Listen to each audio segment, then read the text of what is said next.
24. Quem dá com generosidade,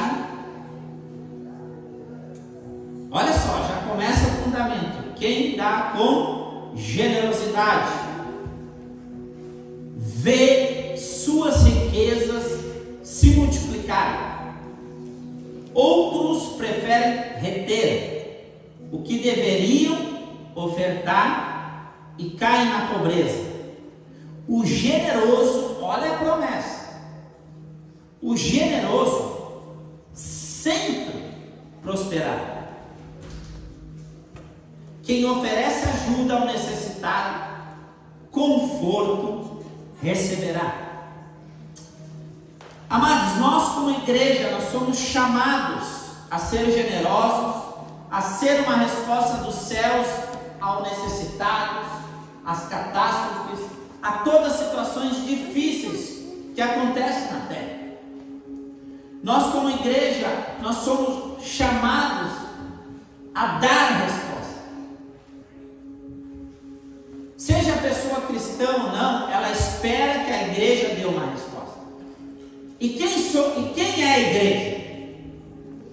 Quem é a igreja? Somos nós. Coletivamente somos nós. Nós individualmente somos igreja fazendo parte de uma coletividade. Porque ninguém consegue ser igreja sozinho, entenda isso. Tem gente que não frequenta a igreja, ela não faz parte de nenhuma comunidade de fé e ela diz que é igreja. Não, você só consegue ser igreja no coletivo. No coletivo. Entenda, nós somos chamados a surpreender o mundo com um testemunho cristocêntrico de generosidade. Porque isso é um testemunho da glória de Deus. Entenda isso. Quando caminhamos contrário a isso, nós como indivíduo ou igreja caímos literalmente na pobreza. O que é essa pobreza? Entenda. Tem gente que é tão pobre que a única coisa que ela tem é dinheiro. Mas o seu coração é pobre. A sua casa é pobre. A sua mentalidade é pobre. Às vezes a gente olha pessoas que têm lá recursos, mansões, mas vive numa pobreza de espírito, numa pobreza de alma, porque ela não consegue se relacionar com as pessoas, ela não consegue ajudar as pessoas, ela não consegue estender a mão para ajudar as pessoas. E eu vou te dizer, um cristão, ele tem uma cultura de generosidade. Quando um indivíduo e uma igreja acumula aquilo que ela deveria ofertar, a miséria o encontra. Por isso vemos tantos escândalos financeiros, seja no indivíduo ou no coletivo, na igreja, porque um princípio foi quebrado. Entenda isso. E eu olho, amados, hoje eu vou te usar um exemplo. Agora há pouco tempo eu lidei com uma pessoa na minha família. Eu estava olhando assim uma situação dentro da minha família. Uma pessoa que se viciou em tigrinho. Ela foi pedindo dinheiro para agiotas até que ela tentou a vida contra ela mesma. Às vezes nós queremos resolver situações na nossa vida, na nossa casa, com ferramentas que não provém de Deus. E eu vou te dizer uma coisa: tanto o pecado sexual quanto o pecado financeiro, ele necessita de confissão de pecado. Por quê? Porque eu vou te fazer uma pergunta: quem peca sexualmente, ele não sente vergonha? Sim ou não? Sim. E quem se endivida não sente vergonha? Mas entenda, são dois tipos de pecados que nós precisamos de ajuda, de pessoas nos acompanhando, nos mentoreando, nos auxiliando. E quanto mais rápido nós trazemos isso para fora, mais rápido Deus pode trazer a salvação sobre nós. Porque aquele que encobre o pecado, mas aquele que confessa o pecado e deixa, alcança a misericórdia. E o que o inferno muitas vezes ele vai fazendo? Aprisionando as pessoas. E a gente está vendo uma onda de pessoas presas em agiotagem, presas em jogos de bet, presas em tigrinhos. E elas chegam num ponto na vida que elas atentam contra a própria vida, porque às vezes elas olham e não tem mais saída. Mas eu te digo uma coisa: quando a gente traz para fora, reconhece as nossas misérias, as nossas fraquezas, o poder de Deus opera em nossas fraquezas. Muitos apontam e julgam o pecado da avareza coletiva ou institucional, mas poucos avaliam o pecado dentro de si. Analise, julgue a si mesmo e faça as perguntas certas essa noite. Que perguntas que eu quero que você faça dentro de você?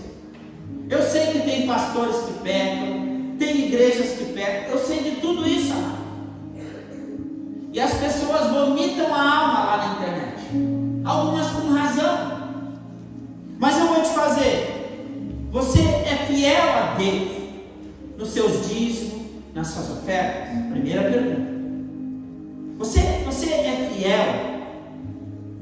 Você tem primazia de Deus? Segunda pergunta: você tem o hábito de separar mensalmente ou semanalmente uma ajuda ao necessitado ou quem precisa de ajuda? Isso é um hábito, é uma cultura. Você tem o hábito de investir na expansão do Evangelho através de missões? Amados, nós, como igreja comum, precisamos investir mais em missões. Nós estamos falhando com isso. E nós precisamos investir para que o Evangelho expanda para toda a terra.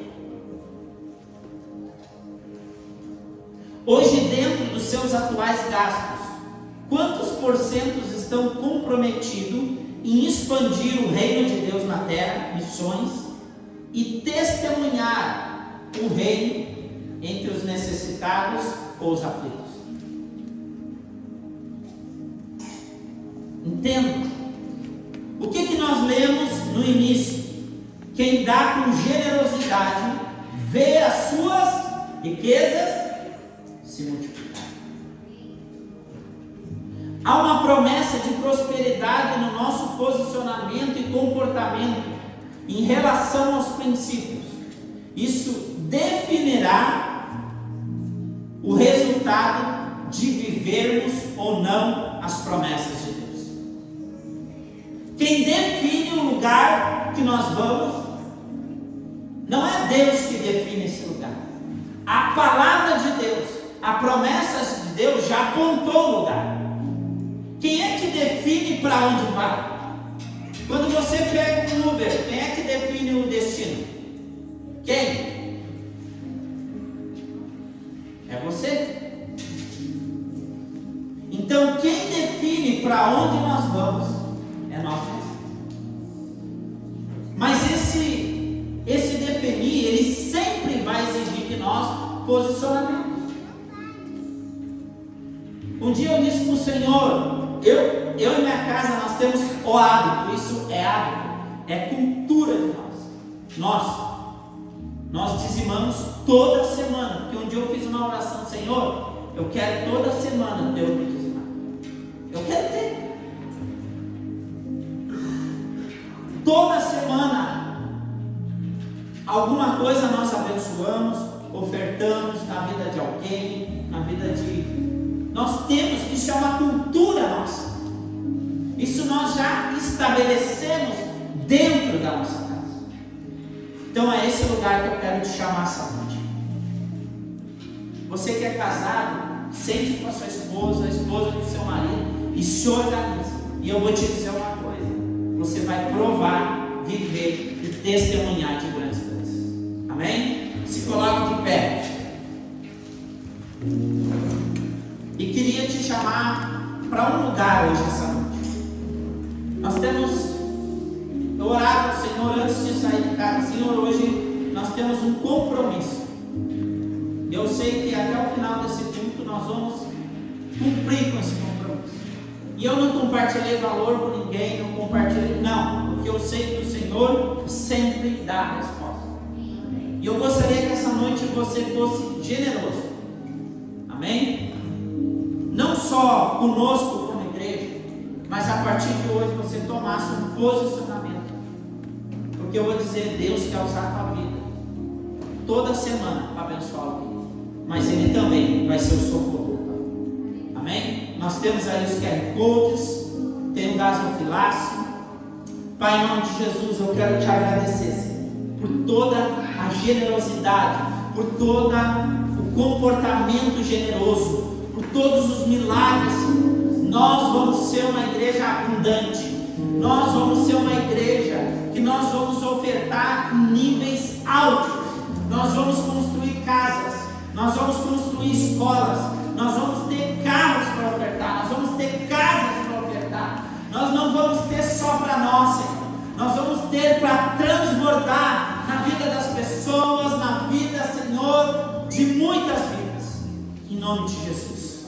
Amém e amém.